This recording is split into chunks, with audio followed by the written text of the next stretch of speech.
আসসালামু আলাইকুম। ঘরকন্যা চ্যানেলে আবারও সবাইকে স্বাগত জানিয়ে আজকের ভিডিওটা শুরু করছি। আজকে ম্যাজিক সুচের নতুন আরেকটা ভিডিও নিয়ে চলে আসলাম। ম্যাজিক সুচ দিয়ে এই পুরো সেলাইটা আমি করেছি। এখানে সুই সুতা দিয়ে কোনো রকম সেলাই করিনি। আর সেলাইটা আমি কিভাবে করেছি সেটা দেখাবো। সাথে সাথে এই সেলাইটা ভালোভাবে সংরক্ষণ করার জন্য এর পিছনে আমি কি ধরনের আঠা ব্যবহার করেছি, কিভাবে ব্যবহার করেছি সব কিছুই থাকবে আজকের পুরো ভিডিও জুড়ে। সবাইকে পুরো ভিডিওটা দেখার অনুরোধ রইল। কাজ শুরুর আগে নিডিলে সুতা পরিয়ে নিতে হবে। আর সব ম্যাজিক নিডিলেই সুতা পরানোর নিয়ম একই। সেটা অনলাইন থেকে কিনেন বা এখানে লোকাল যেসব সুচ কিনতে পাওয়া যায়, যেখান থেকেই সুচ কিনেন না কেন সব নিডিলেই একই রকমভাবে সুতাটা পরিয়ে নিতে হবে। সুতা পরানোর পরে আমি কাজটা শুরু করব। আর কাপড়টাকে ফ্রেমের সাথে খুব টান টান করে আটকে নিতে হবে, কোথাও যেন কোনো রকমের লুজ অংশ না থাকে। ভালোভাবে সেটা শিওর হয়ে নিতে হবে। আর এখন কাজ শুরু করে দিয়েছি। ভিতরে যে সার্কেলটা আছে প্রথমে সেটার কাজ শুরু করেছি। এইভাবে নিডল দিয়ে কাজটা করে নিতে হবে।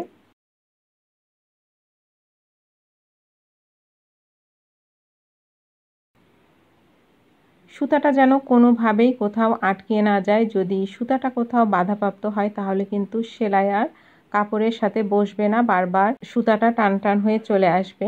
সেটা অবশ্যই খেয়াল রাখতে হবে। সুতাটা যেন নিডলের মধ্যে দিয়ে সবসময় স্মুথভাবে আসতে পারে। এখন এই সুচটাকে কিন্তু আমি অনেকটাই ছোট করে নিয়েছি। আপনারা দেখতে পাচ্ছেন সুচের দৈর্ঘ্যটা অনেকটাই ছোট হয়ে গেছে। আর নিডলটাকে আমি ঠিক এইখানে সেট করেছি আর এটা এইটুকু হয়েছে। এখন এইটা দিয়ে আমি কাজ করব, এজন্য এখানে সাদা সুতা পরে নিয়েছি। অনেক বন্ধুরাই প্রশ্ন করেন যে এখানে কি ধরনের আঠা ব্যবহার করতে হবে, আপু আঠাটার নাম লিখে দেন। আমি কিন্তু এর আগে অনেক ভিডিওতেই আঠা কোন ধরনের আঠা ব্যবহার করতে হবে বলেছি এবং ভিডিওতে দেখিয়েও দিয়েছি যে কোথায় কোন ধরনের আঠাটা আপনারা ব্যবহার করবেন। পাঞ্চ নিডলের কাজ আপনি যেখানেই করেন না কেন আঠা কিন্তু আপনাকে লাগাতেই হবে। এটা খুবই হালকা ধরনের একটা কাজ। এই কাজটা খুব দ্রুত করা যায়, কিন্তু একটা সুতা ধরে টান দিলে কিন্তু সবগুলো সেলাই খুলে চলে আসে। আর আজকে যে আমি সেলাইটা করছি এটা কিন্তু মখমল সেলাই না, এটা আমি কেটে মখমলের মতো করব না। এটা শুধু লুপ লুপ হয়ে থাকবে। এইভাবেই আমি পুরো কাজটা করে নিব। পাঞ্চ নিডল দিয়ে যে ধরনের কাজ করি না কেন পিছনে কিন্তু অবশ্যই আমাকে আঠা দিয়ে কাজটাকে মজবুত করে নিতে হবে। আমরা সুই সুতা দিয়ে কাজ করলে সেই কাজটা কিন্তু বেশ মজবুত হয়, আর এই কাজটা হালকা হয়ে লেগে থাকে কাপড়ের সাথে। সেজন্য এখানে আঠার ব্যবহার আপনাকে করে নিতে হবে।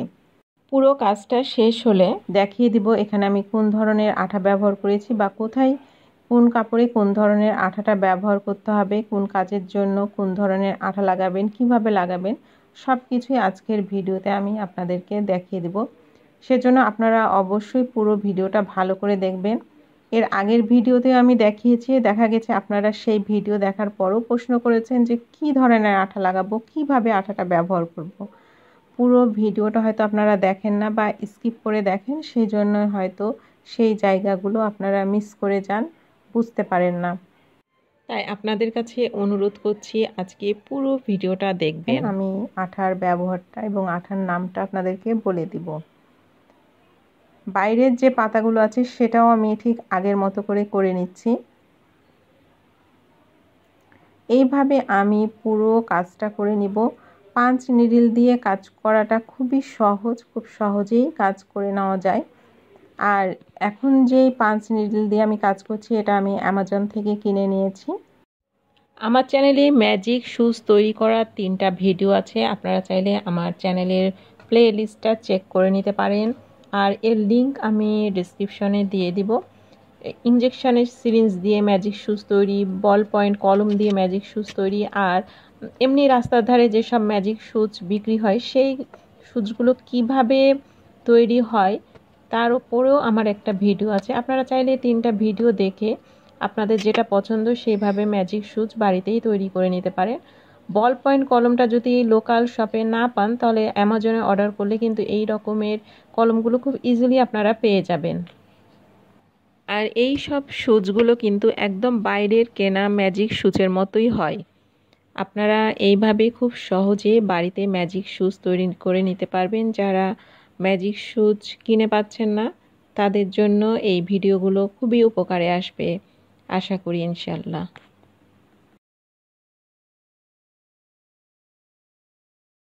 এখন যে সেলাইটা দেখাচ্ছি এটাও কিন্তু দেখেন ম্যাজিক সুচ দিয়ে করে নিয়েছি। এই সেলাইটা খুব সহজেই হয়ে যাচ্ছে।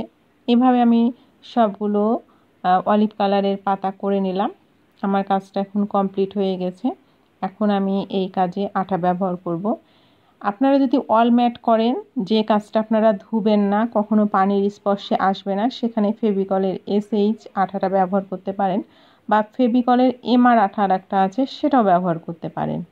এই আঠাগুলো পানির সংস্পর্শে আসলে ধুয়ে যাবে, সেজন্য যে কাজগুলো আপনারা পানি দিয়ে ধুবেন না সেই কাজে এই ফেভিকল SH বা ফেভিকল MR আঠা ব্যবহার করবেন। আর আজকের এই কাপড়ে আমি নো স্টিচ ফেব্রিক গ্লুটা ব্যবহার করব। এটা শুকানোর পরে পানি দিয়ে বা ডিটারজেন্ট দিয়ে ধোয়ার পরও এই আঠাটা উঠে যাবে না।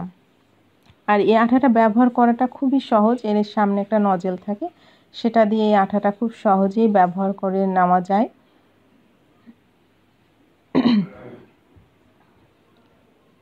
আর এই আঠাটা লাগানোর পরে 24 ঘন্টা খুব ভালোভাবে কাপড়টা শুকিয়ে নিতে হবে। এর মধ্যে কোনো রকম পানি লাগানো যাবে না। এই যে এইভাবে নজেল দিয়ে আমি সেলাইয়ের উপর আঠাটা লাগিয়ে নেব। 24 ঘন্টা পরে এটাতে আপনি পানি ব্যবহার করতে পারেন, এবং পানি লাগালেও এই আঠাটা কিন্তু উঠে যাবে না। আপনারা যখন জামাতে, কুশন কাভারে কাজগুলো করবেন বা বেডশিটে কাজ করবেন তখন এই নো স্টিচ গ্লুটা আপনাদেরকে ব্যবহার করতে হবে। আর যখন অলম্যাট করবেন তখন ফেভিকলের SH বা MR আঠা যেটা আছে সেটা আপনারা খুব ইজিলি ব্যবহার করতে পারেন। এখন এইভাবে আঙুল দিয়ে চেপে চেপে আমি আঠাটা খুব ভালোভাবে সুতার সাথে লাগিয়ে নিলাম। এটা এখন খুব ভালোভাবে শুকিয়ে নিয়েছি। আর শুকানোর পরে দেখেন এই যে এরকম হয়েছে। আপনারা যখন বড় বড় অলম্যাট করবেন বা বড় বড় কাজ হবে তখন কিন্তু চাইলে ব্রাশ দিয়েও আঠাটা লাগিয়ে নেওয়া যায়। তাহলে আর হাতে আঠাও লাগবে না, কাজ করে অনেক বেশি সুবিধা পাওয়া যাবে। এইভাবে আমি আমার কাজটাকে খুব ভালোভাবে আঠা দিয়ে মজবুত করে নিলাম। এটা ধুয়ে নিলেও আঠাটা উঠে যাবে না, এবং এর কোনো সুতা কিন্তু টান পড়লেও খুলে আসবে না। এটা খুব ভালোভাবে কাপড়ের সাথে আটকিয়ে গেছে। আপনারা যখন কোনো কাজ করবেন তখন অবশ্যই কিন্তু এর উল্টো দিকে আঠাটা লাগিয়ে নেবেন। ভিডিওটা যদি আপনাদের ভালো লাগে, এর কোনো অংশ আপনাদের উপকারে আসে, তাহলে অবশ্যই একটা লাইক করে দিবেন। ভিডিওটা বেশি করে শেয়ার করবেন। আমার অন্য ভিডিওগুলো দেখার আমন্ত্রণ রইল। ম্যাজিক সুচ দিয়ে বিভিন্ন ধরনের সেলাই করা যায়, আর সেসব সেলাইয়ের ভিডিও নিয়ে আপনাদের সামনে খুব শীঘ্রই উপস্থিত হব ইনশাআল্লাহ। আজকে এ পর্যন্ত। সবাই ভালো থাকবেন, সুস্থ থাকবেন। আল্লাহ হাফেজ।